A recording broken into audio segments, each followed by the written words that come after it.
शुरू अल्लाह के नाम से जो बड़ा मेहरबान निहायत रहम वाला है।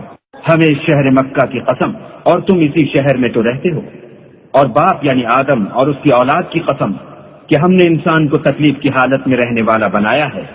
क्या वो ख्याल रखता है कि उस पर कोई काबू न पाएगा? कहता है कि मैंने बहुत सा माल बर्बाद कर दिया। क्या उसे ये गुमान है कि उसको किसी ने देखा नहीं? भला हमने उसको 2 आंखें नहीं दी, और जबान और 2 होंठ नहीं दिए? ये चीजें भी दी और उसको खैर और शर के दोनों रास्ते भी दिखा दिए, मगर वो घाटी पर से होकर न गुजरा। और तुम क्या समझे कि घाटी क्या है? किसी की गर्दन का छुड़ाना, या भूख के दिन खाना खिलाना, यतीम रिश्तेदार को या फकीर खाकसार को। फिर उन लोगों में भी दाखिल हुआ जो ईमान लाए और सब्र की नसीहत और लोगों पर शफकत करने की वसीयत करते रहे। यही लोग साहिबे सआदत हैं। और जिन्होंने हमारी आयतों को न माना वो बदबख्त हैं। ये लोग आग में बंद कर दिए जाएंगे।